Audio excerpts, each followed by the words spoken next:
Hola, muy buenos días. Mi nombre es Alberto Ibarra y les doy la bienvenida a Hablemos sobre IA. Hoy tenemos el enorme honor y gusto de presentarles a Daniela Moctezuma. Ella es profesora e investigadora del Centro de Información Geoespacial CentroGeo, el cual es un centro público de investigación del CONACYT. Es maestra en ciencias de la computación y doctora en tecnologías de la información y sistemas informáticos por la Universidad del Rey Juan Carlos en Madrid. Dentro de sus principales líneas de investigación están la visión artificial, el aprendizaje automático, la categorización de texto, la videovigilancia inteligente, visión y lenguaje y percepción remota. Daniela hoy nos presenta el tema evolución del uso de datos de Twitter en competencias académicas de clasificación de texto. Adelante, Daniela. Muchas gracias. Buenos días a todos. Bueno, ya me presentaron. Yo soy Daniela Moctezuma y trabajo en CentroGeo. Y bueno, dentro de mis líneas de investigación que ya se mencionaron, hoy les voy a hablar sobre categorización de texto, particularmente sobre la experiencia que el grupo de investigación con el cual trabajo hemos tenido a lo largo de aproximadamente 5 años de participar en diversas competencias de análisis de texto. Bueno, primero presento al equipo que está conformado por diversos investigadores de 2 centros públicos de investigación, Sabino, Eric, Mario y yo. Bueno, Sabino, Eric y Mario están en Infotech y nosotros nos hacemos llamar Ingeotech por una combinación de los nombres de CentroGeo y de Infotech. Y bueno, nos definimos como un grupo de investigación en el área de inteligencia computacional, cuyo objetivo es desarrollar algoritmos inteligentes, tanto que usen datos de texto, de imágenes, etc. Nuestra página web está abajo de la diapositiva, ingeotech.mx, y también tenemos un sitio en GitHub donde ponemos nuestros algoritmos, donde ustedes pueden libremente descargarlos y hacer uso de ellos. De lo que les voy a hablar hoy, básicamente es una pequeña introducción sobre lo que es la categorización de texto. También les voy a hablar sobre las competencias académicas, algunas soluciones que hemos desarrollado como equipo a lo largo de estos años, cómo han evolucionado estas competencias académicas. Y para poner un poco en contraste, voy a mostrar 2 ejemplos de situaciones prácticas. El caso del sismo de 2017, puse 2019, y de COVID, ¿no?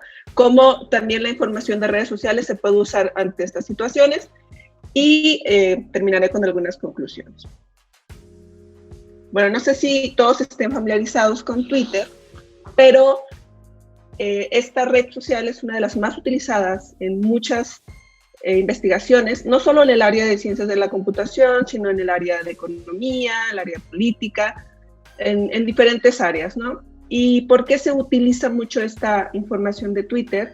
Básicamente porque al menos hace un poco menos de un año, era muy fácil extraer información sobre los tweets públicos.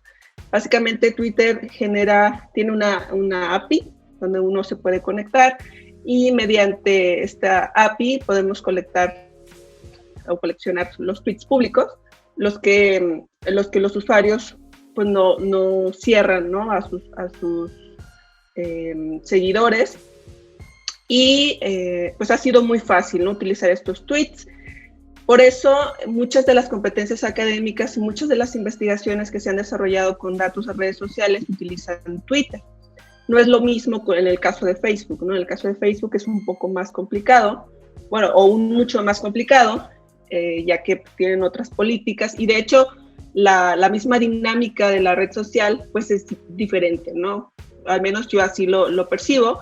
Twitter es como más informativo, como más la gente realmente quiere que se lean sus tweets, y en Facebook es un poco más cerrado, ¿no? A lo mejor un poco más familiar, etc. Caso es que Twitter ha sido muy fácil de utilizar para descargar tweets, y es una fuente de datos muy utilizada en diversas investigaciones. Entonces, muchas de las competencias en las que hemos participado, casi la mayoría utilizan datos de Twitter para pues, proporcionar estos bases de datos para que los participantes puedan desarrollar sus algoritmos. Y todas las tareas están relacionadas con la categorización de texto de alguna u otra forma, ¿no? ¿Qué es la categorización de texto? Es algo muy sencillo, es dado un texto, puede ser, en este caso el ejemplo es Twitter, ¿no? Pero puede ser cualquier otro tipo de texto, revisiones o comentarios sobre productos o sobre películas, etcétera. Y ese texto está asociado a una categoría. La categoría puede ser de diversos tipos, ¿no? La más común en categorización de texto y más antigua, digamos, puede ser positivo, negativo y neutro, ¿no? Dado un texto, poder determinar si el contenido es positivo, negativo o neutro. Entonces, el núcleo de lo que es la categorización de texto radica en tomar este texto de entrada, poder transformarlo de alguna forma para posteriormente aplicar un algoritmo de aprendizaje y poder predecir esta categoría o esta clase que se aprende con un conjunto previo de entrenamiento. ¿Cómo funciona una competencia académica? Particularmente clasificación de texto. Poniendo un poco en contexto lo que es una competencia académica, no sé si muchos de ustedes conozcan lo que es una competencia académica muy famosa, que es la Robocop, que no tiene nada que ver con la clasificación de texto, pero el espíritu, digamos, de la competencia académica es lo relevante. En esta competencia, que tiene más de 20 años que se realiza, es básicamente un conjunto de robots que son programados para jugar fútbol, ¿no? Entonces el equipo de robots que gana la Copa de Fútbol, pues es el equipo ganador de la competencia. Y según entiendo, el siguiente año el equipo ganador libera los códigos fuentes para que el siguiente año pues los participantes no inicien desde cero, ¿no? Sino que empiecen con la mejor solución del año pasado y puedan ir mejorando, ¿no? en la programación de estos robots y en particular pues, de esa tarea, ¿no? De jugar fútbol. En el caso de las competencias académicas de clasificación de texto, el espíritu de poder medir todas las soluciones o los sistemas, algoritmos que los participantes desarrollan bajo un mismo esquema, pues ese es el core, ¿no? Ese es lo fundamental de las competencias. Lo primero que se hace en estas competencias es liberar un conjunto de entrenamiento, ¿no? Te dan un conjunto de datos para todos los participantes. Obviamente es un conjunto de datos relacionado con la tarea. Volvemos al ejemplo de positivo, negativo, neutro, ¿no? Si esta fuera la tarea, los organizadores liberan un conjunto de tweets. Vamos a regresar a los tweets. Por ejemplo, 1000 tweets, donde en un archivo de texto común te dan el tweet y te dan la clase, ¿no? En este caso positivo, si el primer tweet es positivo, el segundo negativo, etc. Además de que te dan este conjunto de datos, te explican en qué consiste la tarea, porque pueden ser tareas muy sencillas como solamente positivo, negativo, neutro, o determinar un grado de emoción en el texto, no simplemente la presencia o ausencia de una emoción, sino un grado determinado. Entonces un tweet puede tener diferentes grados de emociones, ¿no? O sea, puede ser mucho más sencilla o mucho más compleja. Entonces también se tiene que liberar la descripción de las tareas y las condiciones bajo las cuales estos sistemas propuestos van a evaluarse, ¿no? Como son las métricas de rendimiento y las reglas, ¿no? Las reglas en general de la competencia. Las reglas básicamente radican en qué tipos de datos puedes utilizar. Hay competencias donde solamente los datos que te dan los organizadores son los únicos permitidos para utilizarse y poder entrenar tus algoritmos. Hay otras competencias donde no hay restricciones, entonces tú puedes buscar otras fuentes de datos. A lo mejor encontraste una publicación donde ponen disponible un conjunto de tweets etiquetados, los puedes incorporar para entrenar tu modelo y participar en la competencia, ¿no? Eso depende de las reglas de cada una de las competencias.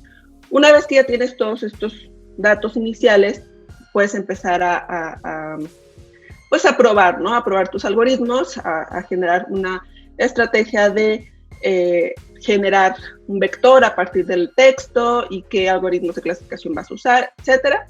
Te dan aproximadamente, pues, o sea, puede ser un mes y medio, para que puedas estar utilizando esos datos de entrenamiento. Después de cierto tiempo, liberan un conjunto de test para que ya pruebes sobre un conjunto de datos nuevos todos tus desarrollos. Y posteriormente a eso, normalmente suele ser una ventana de tiempo menor, liberan un conjunto de validación o un GOLD, que es con los datos que te van a comparar respecto a otros participantes. Y estos datos se pueden manejar de diferentes formas. Hay sistemas donde la evaluación o el ranking de los resultados se hace en línea. Entonces tú subes en una plataforma tus resultados, tus etiquetas de las predicciones de los tweets y automáticamente la plataforma te da un score. Supongamos que el score es la accuracy, ¿no? Y entonces te coloca, si obtuviste, si hay 10 participantes, pues te coloca en qué posición estás respecto a los demás en función de esa accuracy. O hay sistemas o procedimientos diferentes donde tú envías vía correo electrónico tus resultados y después de cierto tiempo pues te dan tu posición, ¿no? Es una especie de evaluación a ciegas. Al final de todo este proceso, normalmente suele ser rápido, se publica en la lista de ganadores. Típicamente los organizadores establecen un baseline, ¿no? Obviamente uno como participante pues lo que espera es obtener el primer lugar, o si no, al menos ganarle a este baseline, ¿no? Que tu solución sea mejor que lo que colocaron como línea base los organizadores. Al final, todo este proceso pues se tendría que escribir en un artículo científico.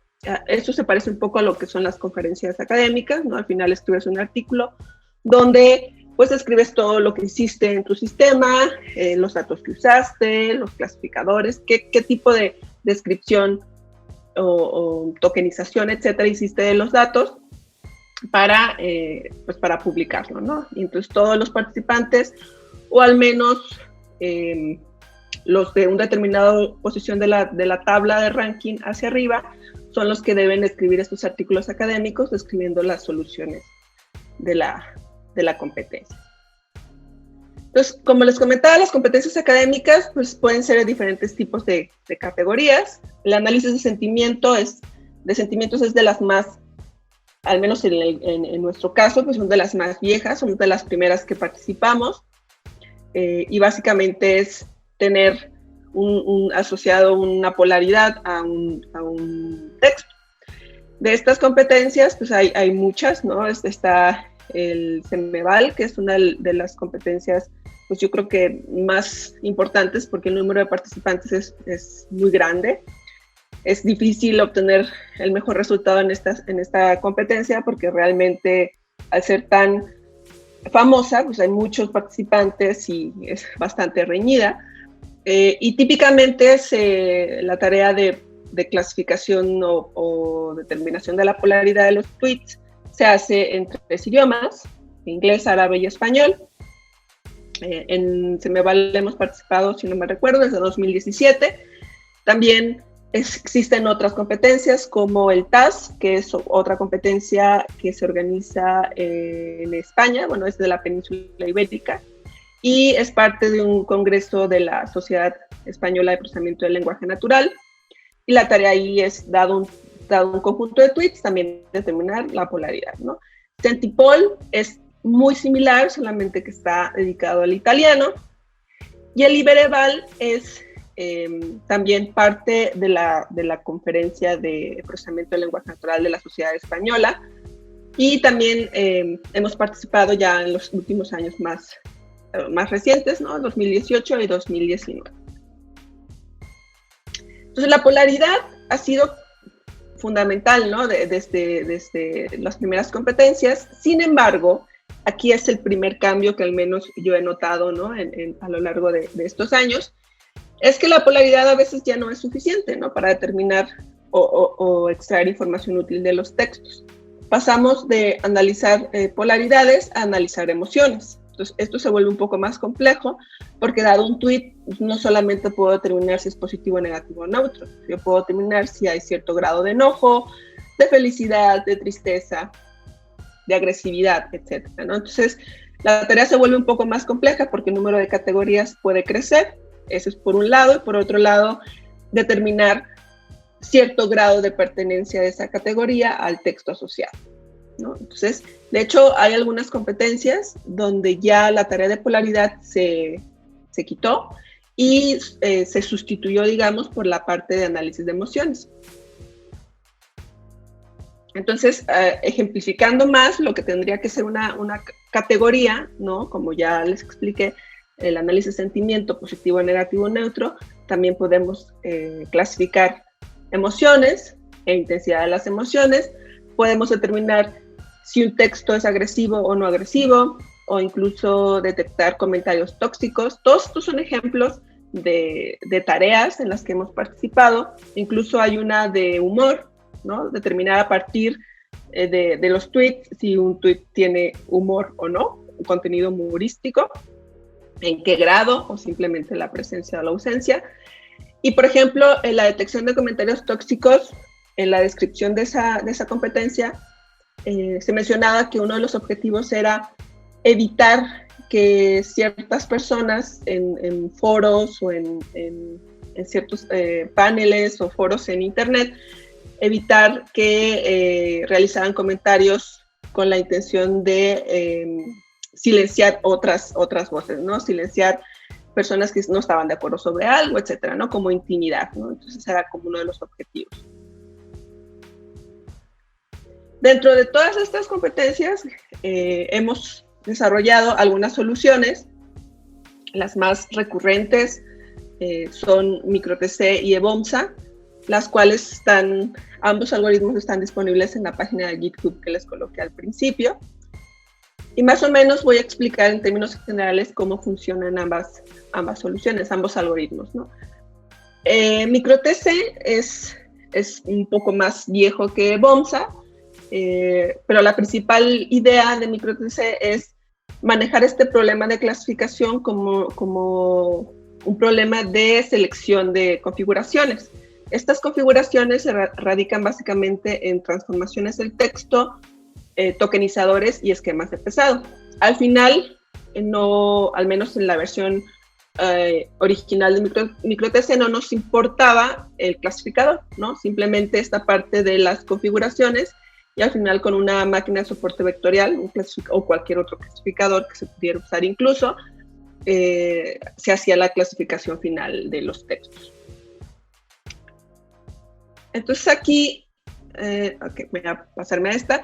Los tipos de transformaciones de texto que puede manejar MicroTC, pues básicamente son los tradicionales. Típicamente muchos trabajos hacen estas transformaciones o preprocesamiento de forma manual, digamos, van probando si quitan las mayúsculas o las dejan, si eliminan los hashtags o no, las menciones de usuario, ¿no? Estos arroba el usuario, si los mantienen o los quitan, etcétera, ¿no? Así con diversas partes del texto.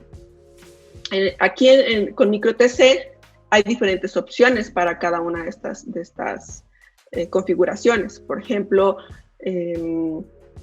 poder determinar la mención de usuario, cómo dejarlo exactamente como viene en el texto original, o borrarlo, ¿no? Quitar todas las menciones de usuario, o poner un identificador estándar para todos los textos donde se especifique que ahí hubo una mención de usuario, ¿no? Lo mismo para los emoticones, para las URLs, para los hashtags. Entonces tenemos 3 opciones posibles por cada uno de estas configuraciones. Ese es el paso 1. El paso 2, una vez que ya está esta parte del preprocesamiento, se mete, como digamos, las opciones en una cajita. Después viene la parte de tokenización. Un token es una representación del texto que me puede servir para generar un vector de ocurrencia de estos tokens en el conjunto de textos para poder después clasificar. O sea, los tipos de tokens o tokenizaciones que se buscan en MikroTC están basadas en Q-gramas, N-gramas y skip-grams. Q-gramas básicamente son subcadenas del texto. La Q nos especifica el número de caracteres que voy a extraer del texto. En este caso, por ejemplo, si tuviéramos el texto conference y una configuración de Q-gramas de Q igual a 3, sería esta representación, ¿no? Con, on, NFE, etcétera, ¿no? En el caso de los N-gramas, no son caracteres, son palabras, ¿no? Estos son combinaciones de palabras dado un texto, ¿no? Entonces, por ejemplo, N-gramas con N igual a 2, si tenemos el texto de This conference is really good, sería una salida de This conference is really, etc. Y el tercero son los skip-grams, que la configuración de ellos es el número de elementos con el número de palabras que voy a tomar y el salto, ¿no? En este caso, 2-1 son 2 palabras con un salto. Es decir, si tengo el texto This conference is really good, un skip-gram de 2-1 sería this is, porque brinqué la palabra conference, y conference really, porque brinqué la palabra is, etc., ¿no? Entonces, eso es una forma de tokenizar el texto. Este conference, digamos que si fuera un tweet original, podría ser conference y un link o una mención de usuario. Pero si en el paso anterior el algoritmo determinó que iba a quitar la mención de usuarios, pues solamente queda conference y entonces ya se procede a la tokenización con diferentes valores. Por ejemplo, uno puede establecer en MikroTC qué rango de valores de Q puedo tener para que haga las combinaciones de N-gramas y de skip-grams, ¿no? Al final de esos 2 pasos existe un esquema de pesado. ¿Qué significa esto? Ya que tenemos estos tokens, ¿no? Cada uno de estas subcadenas o de representaciones del texto es un token, y para generar este vector numérico que representa el texto, puedo obtener una representación tan sencilla como solamente la frecuencia, ¿no? ¿Cuántas veces en el texto aparece el token con? Entonces lo coloco en una matriz, entonces coloco la frecuencia. O si puedo tener algo más sofisticado como la TF-IDF, ¿no? O algún otro tipo de pesado basado en entropía. Es decir, si no voy a considerar solamente la frecuencia, sino voy a considerar una frecuencia ponderada de alguna otra forma. Esto genera un vector numérico que representa cada uno de los textos. Al final, cuando se obtiene la mejor representación posible, se da como entrada ese vector a una máquina de soporte vectorial para poder hacer la clasificación. Pero este proceso, creo que aquí se ve mejor, este proceso es iterativo, ¿no? Porque lo que pasa es que el algoritmo, que acá para hacer la optimización combinatoria, en este caso usamos Random Search y Hill Climbing para hacer la optimización combinatoria. En una primera iteración, el algoritmo establece ciertos valores de parámetros para el paso 1, y luego para el paso 2 y para el paso 3.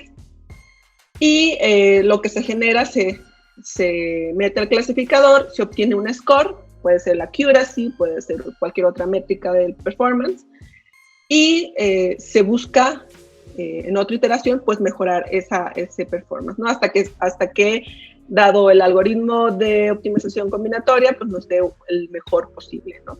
Ya con eso, esa es la parte de entrenamiento, ya con eso ya se tienen pues todos los parámetros óptimos para hacer la clasificación en un conjunto nuevo de datos. En términos generales es cómo funciona MikroTC, y aquí abajo, no sé si lo alcancen a ver, pues está la página de GitHub donde ustedes pueden descargar MikroTC, y hay una documentación también asociada a la librería que está bastante completa, y pueden utilizarlo, ¿no? Esto está escrito en Python, no necesariamente tienen que meterse al código, también pueden simplemente usarlo y ver qué resultados obtienen. EBOMSA es es la evolución también de varios resultados, algunas competencias. EBOMSA es un poquito más complicado. Aquí, por ejemplo, tenemos diversas fuentes de datos. Les comentaba que en el caso de las competencias se generan un conjunto de datos que se dan para todos los participantes. Entonces, EBOMSA toma en cuenta información adicional. O sea, si la competencia lo permite y podemos obtener datos de otras fuentes que nos aporten al problema, lo podemos hacer. Aquí básicamente tenemos diferentes fuentes de información y diferentes modelos. BAMSA vamos a decir que es lo mismo que MicroTC, tiene unas pequeñas diferencias, pero para el ejemplo digamos que es lo mismo. Entonces, dado un conjunto de datos, se genera un modelo, como se los expliqué anteriormente, y se genera unos valores de las funciones de decisión, ¿no? Si tenemos 3 clases, podemos tener la función de decisión para la clase 1, para la clase 2 y para la clase 3, así con todos los modelos que generemos de diferentes fuentes de datos. Incluso podríamos generar diferentes modelos con el mismo conjunto de datos, ¿no? Eso ya es cuestión de cómo se configure, ¿no? Y el punto importante es que dado las salidas de estos modelos, que es las funciones de decisión, en este espacio de funciones de decisión se aplica un algoritmo de programación genética, que es EBODAC, y al final, después, con ese algoritmo, pues se obtiene la clasificación final, ¿no? Es un poquito más rebuscado, digamos, es un poco más enfocado hacia la clasificación. El MicroTC está más enfocado a la representación y EBOMSA está un poco más enfocado a la clasificación, ¿no? Por esta transformación de las funciones de decisión al nuevo espacio de caracterización de los textos.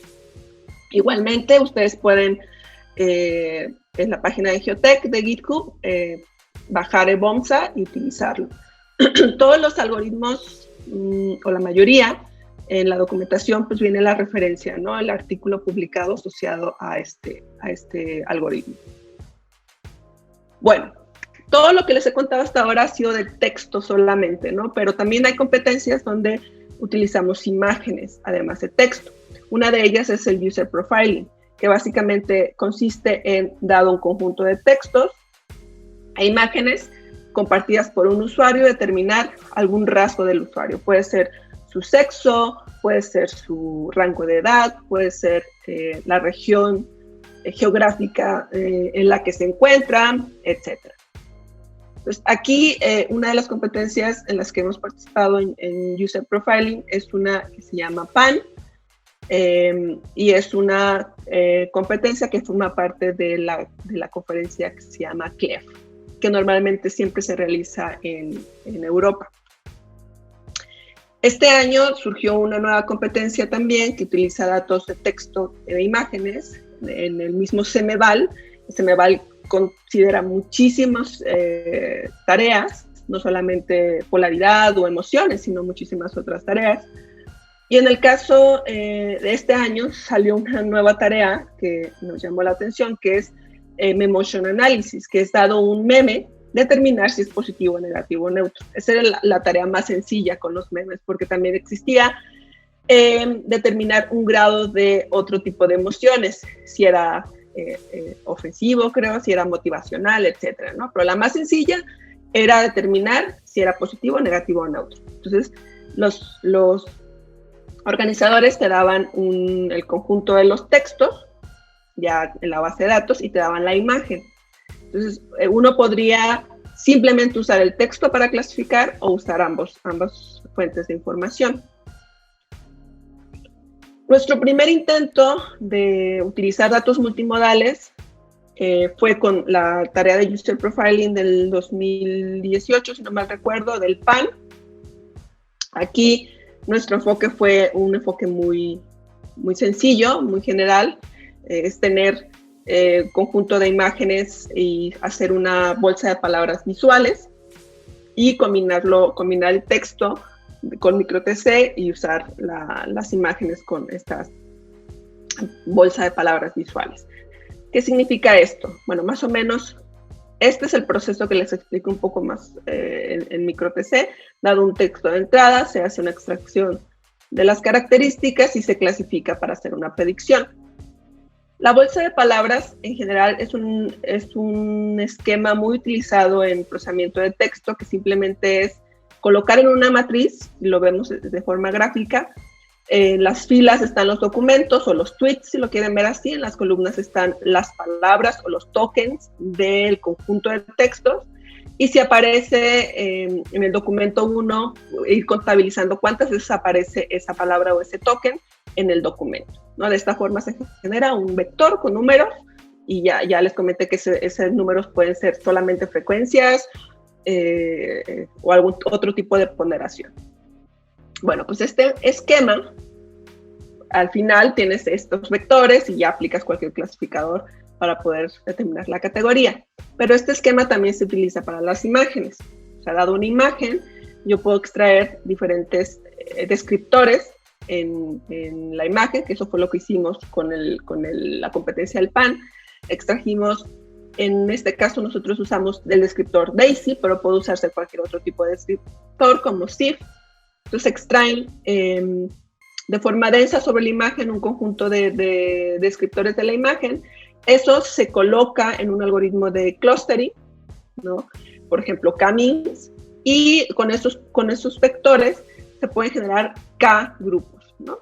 Si nosotros queremos generar un vocabulario de 1000 palabras visuales, podremos determinar que K va a ser igual a 1000. Entonces se van a hacer 1000 grupos y cada grupo va a tener su centroide. Y ese centroide va a ser la palabra visual, ¿no? Entonces ese centroide al final pues es nuestro token, ¿no? Enfocado en la imagen, y cuando llega una nueva imagen se hace el mismo proceso y por distancia pues se asigna a qué palabra visual pertenece y se hacen los histogramas igualito que en los textos, solamente que la fuente es una imagen. En este caso nosotros probamos eso en la competencia del PAN. La verdad es que ahorita les voy a mostrar los números, no nos fue muy bien. Y después con el Memotion Analysis, un colega también que colaboró con nosotros en el Memotion Analysis, pues sí se metió mucho con las redes neuronales profundas, y pues desgraciadamente tampoco obtuvimos tan buenos resultados, ¿no? A mí particularmente es algo que no me tiene muy contenta, como que todavía creo que se puede aprovechar más la imagen, pero todavía estamos en ese proceso, ¿no? No hemos logrado que la imagen aporte más que lo que el texto lo está haciendo, ¿no? Al menos en estos dos tipos de tareas. Por ejemplo, en User Profiling del PAN, usando solo MicroTC con el texto, solamente en los tweets, obteníamos un 81% de, creo que era macro F1. Solo utilizando las imágenes con el esquema de palabras visuales, obteníamos un 59%. Y utilizando ambos, obteníamos un 81%. O sea, casi lo mismo, ¿no? De hecho, si no mal recuerdo, la última ponderación, ponderamos las salidas de ambos datos y era una cosa así como texto 90% o 95%, imagen 5%, ¿no? Solamente para justificar que estábamos usando las imágenes, ¿no? Pero los resultados no fueron buenos. En el caso de Memotion Analysis, en el texto, obtuvimos también usando solamente los textos de los memes, un 89%, con Deep Learning solo utilizando las imágenes, un 83%, y con texto de imágenes, un 89%. Incluso, pues, no se logra mejorar, ¿no? Utilizando ambas fuentes de información. Y a mí la verdad es que me crea un conflicto, porque yo recuerdo mucho este dicho, ¿no? Que una imagen vale más que 1000 palabras, pero hasta el día de hoy pues no ha pasado eso, ¿no? Entonces, estoy probando también con otros enfoques, a ver si se puede extraer más información de las imágenes. Yo creo que sí, ¿no? También debo de confesarles que tengo mucho más tiempo investigando sobre imágenes que sobre texto, entonces también esa parte me jala un poco de decir es que la imagen tiene que aportar más, y sigo en la búsqueda de que las imágenes aporten a este tipo de problemas. Entonces, más o menos, resumiendo las competencias, la evolución de las participaciones que hemos tenido, pues puedan ver, aquí puse algunos lugares que hemos obtenido desde el 2015, que creo que fue la primera competencia que participamos. No, no la coloqué aquí, pero creo que el TAS del 2015 fue la primera. Y hemos participado pues en diversas tareas, por ejemplo, TAS y Centipol y Cemeval pues son relacionadas a la polaridad, pero por ejemplo, Jaja de Ibereval es sobre el nivel de humor que existe en un texto. El Mexa 3T es sobre la agresividad, user profiling. Bueno, Memotion se los acabo de explicar. El PAN es también sobre user profiling. Entonces, como pueden ver, nos ha ido bien en algunos casos. Hemos obtenido lugares buenos. Siempre nuestro coco va a ser Cemeval, ¿no? Que pues no hemos obtenido nunca un mejor resultado. Digo, es la competencia más compleja, pero bueno, este tipo de resultados nos han ayudado a trabajar en grupo y nos ha ayudado también pues, dado los deadlines de las competencias, pues a aprovechar los tiempos e ir construyendo estos algoritmos que al final pues se convierten en publicaciones, se convierten en códigos fuentes que están disponibles para la comunidad. Y rápidamente comparando, ¿por qué quiero poner casos de la vida real? Porque quiero comparar lo que se hace en la academia, meramente académico, y lo que a veces es útil en casos prácticos. Y al final poder concluir algo sobre esta comparación. En el caso de vida real, hemos tratado de hacer algo útil en dos casos particulares. En el sismo del 2017, cuando pasó, pues nos dimos a la tarea de recolectar o de buscar estos tweets que coincidían en estas fechas, ¿no? Días antes al 19 de septiembre, días después, y nosotros manualmente clasificamos un conjunto de tweets en 4 categorías. Era pide ayuda, ofrece ayuda, organiza u otra, ¿no? La frecuencia de estas categorías, pues obviamente estaba más inclinada hacia otras, ¿no? Esta fue un etiquetado muy express, lo hicimos nosotros mismos, entonces con intentar de buscar en más datos, ¿no? Entonces lo que hicimos fue clasificar automáticamente un conjunto de fechas alrededor del 19 de septiembre y podemos ver que cuando hacemos una búsqueda sin filtrar los tweets, filtrar los tweets sería buscar hashtags relacionados al sismo o palabras clave, etcétera. Entonces tenemos aquí las dos gráficas. La primera es sin filtrar, ¿no? O sea, tenemos 5 días antes y 5 días después, por decir algo, el 19 de septiembre, y filtramos por estas categorías, entrenamos el algoritmo con lo que etiquetamos y empezamos a clasificar de forma automática y vemos cómo el 19-20 de septiembre, pues hay un incremento en este contenido, ¿no? En sí. Si lo hacemos filtrado, es decir, tomamos los mismos tweets, pero filtramos sobre ciertas palabras clave o ciertos hashtags, pues vemos, es como un zoom, ¿no? Un poco un zoom de este comportamiento. Entonces, aumentó la cantidad de contenido en Twitter sobre lo que nosotros considerábamos era pedir ayuda, organizar, ofrecer, sobre todo esas 3 categorías que eran los relevantes al problema. También hicimos modelado de tópicos, que es otra área, digamos, de procesamiento de texto, y ahí ya es un poquito diferente, pero utilizamos los tweets para poder hacer modelado de tópicos y pasamos, por ejemplo, la primera tabla es 4 días antes del sismo, ¿no? Las palabras que definían a cada tópico pues eran bastante genéricas, ¿no? Digamos, felicidad, viva México, etcétera. Y las palabras que definían los tópicos 4 días después, pues ya cambiaban, ¿no? Ya aparecía la palabra sismo, ayuda, centro, necesita, albergue, etcétera, ¿no? Entonces ahí sí se vio, y es evidente que se tenía que ver, pues el cambio de contenido, lo que la gente estaba publicando en Twitter, ¿no? Al final,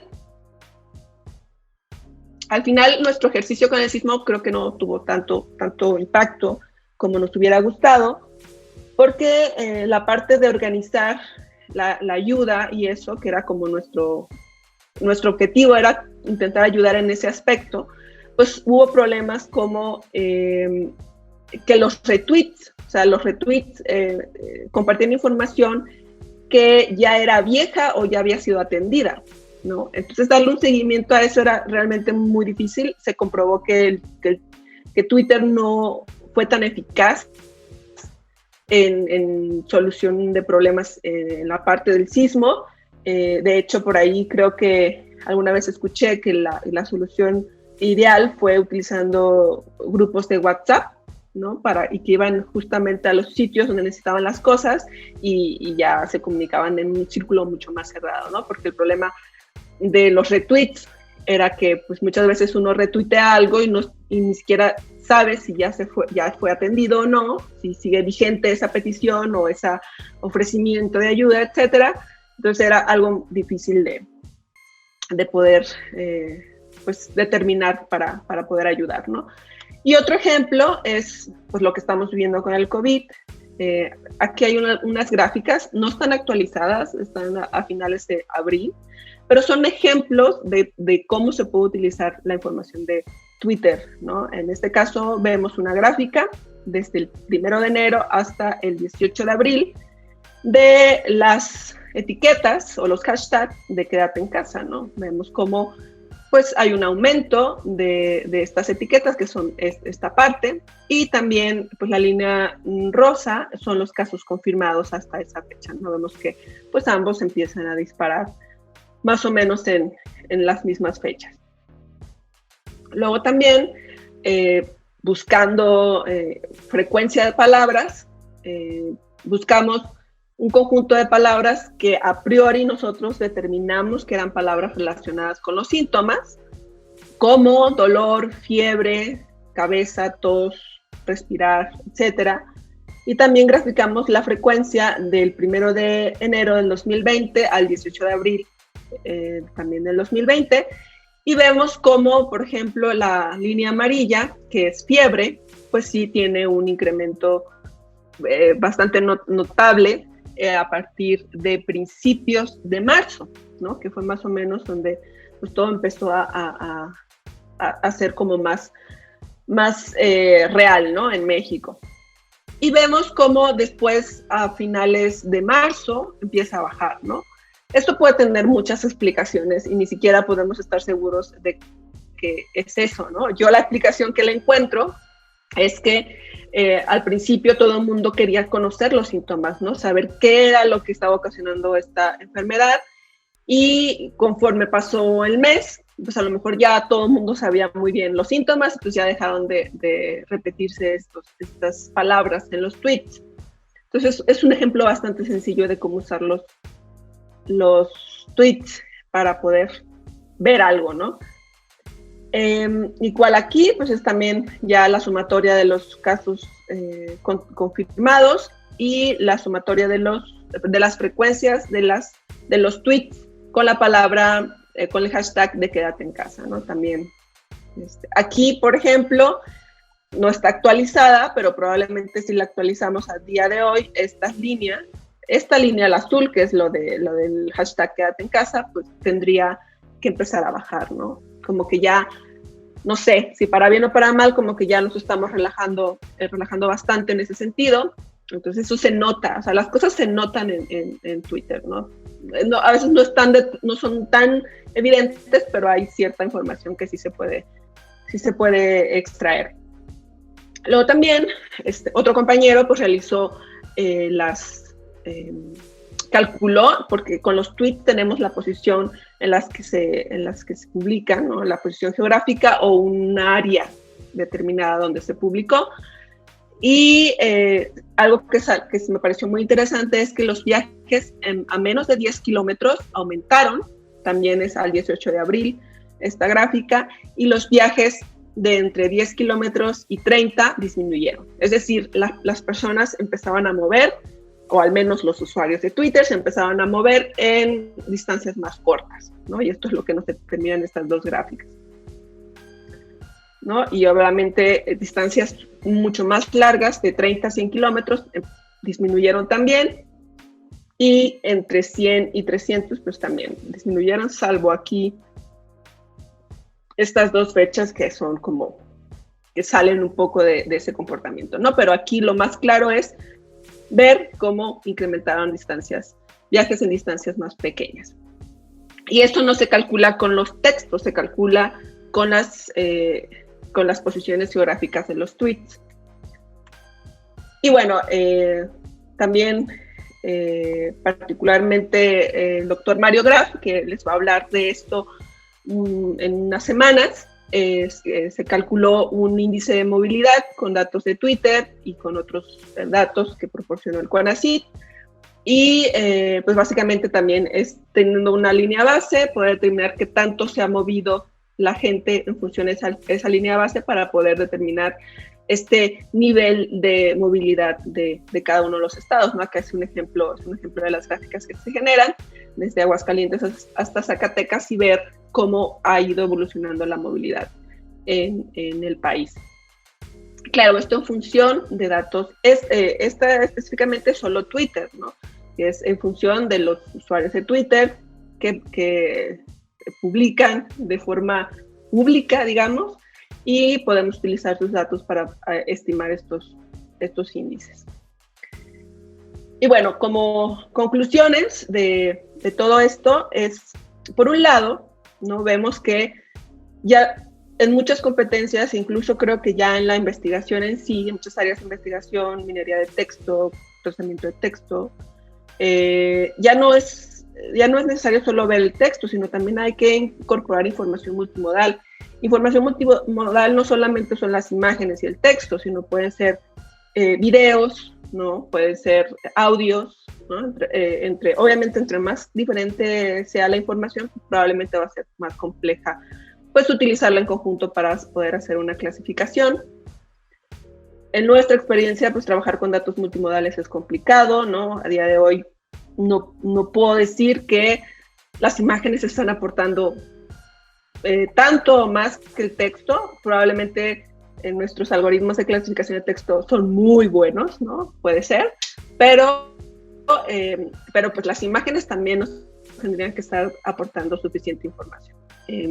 La información de redes sociales, sabemos las limitaciones que tienen, no son la representación de toda la población de México, por ejemplo, pero son datos que nos pueden ser útiles para medir, para observar cierto tipo de fenómenos. Y la más importante, en este caso, para comparar lo que en la academia se hace respecto a lo que en las situaciones prácticas se puede requerir, pues hay diferencias, ¿no? No necesariamente son lo mismo, pero lo cual no significa que la academia no ayude en estos casos urgentes de la vida real, ¿no? Probablemente, en nuestro caso, por ejemplo, si no hubiéramos empezado a trabajar con categorización de texto desde el 2015, analizando tweets, haciendo toda esta experiencia, no hubiéramos podido responder de la forma tan rápida a las necesidades, por ejemplo, de COVID, de poder determinar la movilidad, etcétera, o hacer otro tipo de análisis, si no tuviéramos toda esta experiencia previa. Aunque al final los cálculos para hacer, por ejemplo, las últimas gráficas que les mostré, pues son sencillos, ¿no? No son tan complejos como estos algoritmos de clasificación que les expliqué al principio, pero una cosa, aunque no sea exactamente lo mismo, una cosa pues está ligada a otra, ¿no? En el caso de la academia, pues muchas veces nos interesa desarrollar cosas nuevas, algoritmos nuevos que podamos publicar, que puedan usar los demás investigadores de la comunidad académica. Y en la vida real, pues muchas veces lo que necesitamos es soluciones mucho más rápidas, ¿no? Pero hay diferencias, pero no necesariamente uno no necesita del otro. Y bueno, creo que por mi parte es todo. Muchas gracias por su atención. Espero que les haya parecido interesante la charla y pues estoy abierta para responder las preguntas que llegaran a tener.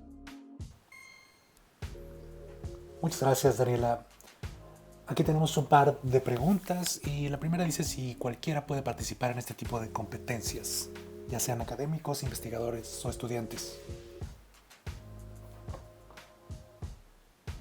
Sí, las competencias son abiertas, al menos nunca me ha tocado ver restricción de quién puede o no participar. Incluso, sí, o sea, si eres estudiante de licenciatura, de maestría, doctorado, puedes participar, o sea, no, incluso si no eres estudiante, ¿no? Y tienes conocimiento de este tipo de áreas, pues puedes participar sin ningún problema.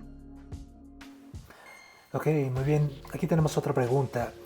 ¿Es posible hacer predicción para ayudar a personas con enfermedades mentales en redes sociales? Sí, ese es un tema súper complejo. Nosotros hicimos un trabajo al respecto sobre enfermedades mentales, pero es complejo por lo siguiente. Cuando uno utiliza algoritmos de aprendizaje automático, sobre todo la parte supervisada, es decir, necesitamos una etiqueta que represente el valor real del texto para poder hacer una clasificación automática, nosotros tenemos que considerar información fiable en el caso de, por ejemplo, de usuarios que tienen algún cierto tipo de enfermedad mental, que, no sé, psicólogos, psiquiatras puedan darnos una base de datos, ¿no? Real, no que sea comprobada clínicamente, y a partir de ahí nosotros podríamos utilizar esos tweets, por ejemplo, ¿no? De estos usuarios y poder analizar cómo se comporta en números de texto, digamos, en clasificación, estos usuarios. Y esa es la parte que hemos fallado, porque, bueno, nosotros no somos ni psiquiatras ni psicólogos, pero en los intentos que hemos hecho para obtener ese tipo de información, pues no hemos tenido mucho éxito, ¿no? Pero es un tema súper importante, es un tema complejo, porque muchas veces, alguna vez intentamos buscar en internet, me siento deprimido o deprimida, cosas que nosotros pensamos que deberíamos, que una persona con un tipo de enfermedad mental pudiera tuitear, y la verdad es que no, o sea, tendemos a publicar cosas así sin realmente tener alguna enfermedad mental asociada o clínicamente diagnosticada hacia nosotros, ¿no? Entonces ahí el problema que al menos nos limitó es la fuente de datos inicial, ¿no? Porque es cuestión de ética y de cuestiones de, al trabajar con datos sensibles de personas, pues es un poco más complicado, ¿no? Entonces, es un tema muy interesante, hemos hecho algún tipo de intento por ahí, pero pues ese ha sido el problema con el que nos hemos enfrentado. Seguramente hay muchísimos trabajos, sobre todo en Estados Unidos, que esa información es mucho más, está más accesible, y he visto muchos trabajos relacionados sobre detección de enfermedades mentales en usuarios de redes sociales. Ok, muchas gracias, Daniela. Bueno, por el momento no tenemos más preguntas y estamos por concluir el tiempo. Entonces, me gustaría saber si tienes algo más que agregar. Adelante, por favor. Pues nada, ojalá que les haya gustado el tema y de verdad que metas a la página de GitHub del grupo y seguramente van a encontrar información y herramientas que puedan ser de utilidad para, pues incluso para sus trabajos de investigación o para entretenerse un rato, ¿no? Y pues muchas gracias por su atención. Muchas gracias, Daniela, y muchas gracias a todos ustedes por acompañarnos. La próxima semana, José Alonso Aguirre Núñez del CIMAD nos hablará sobre Edge Computing, una perfecta combinación entre el Internet de las Cosas y Machine Learning para monitorear el consumo de energía. Hasta la próxima semana y que tengan un estupendo día.